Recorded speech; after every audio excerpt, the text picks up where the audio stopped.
মক্কা শরীফের এই সৌন্দর্য আমাকে মুগ্ধ করে দিয়েছে। আমি যতক্ষণ পর্যন্ত তাকিয়েছিলাম, মানে আমার চোখটা আকর্ষণ হয়ে গেছে। আসসালামু আলাইকুম। আপনারা যারা আমার আগের ভিডিও দেখছেন তারা সবই জানেন, সবই দেখছেন। সো এটা আমার নতুন পার্ট আর কি। এখানে এটার পরেও আরেকটা পার্ট আসবো। সব ভিডিও তো আর একসাথে দেওয়া যায় না। দেখেন, সৌদি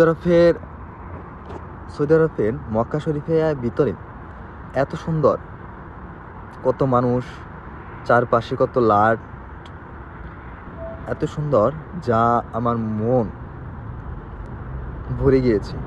আমার আর কথা বলার মতো ভাষা নাই।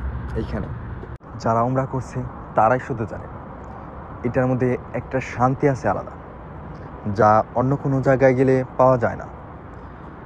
ভালো কিছু পেতে হলে ভালো কিছু, একটা কথা আছে না, ভালো কিছু যদি পেতে চাও তোমাকে কষ্ট করতে হবে লাইফে, জীবনে। সত্যিকার অর্থে মানে দেশের বাইরে আসার যে একটা শখ, মানে সার্থকতা, এটা আর কি এর মাধ্যমে পূরণ হয়ে যেতেছে আর কি। কারণ আপনি সব জিনিস কিন্তু সব সময় পাবেন না। আপনি সবাই ভালো থাকবেন, দেখা হবে অন্য কোনো ভিডিওতে। আসসালামু আলাইকুম।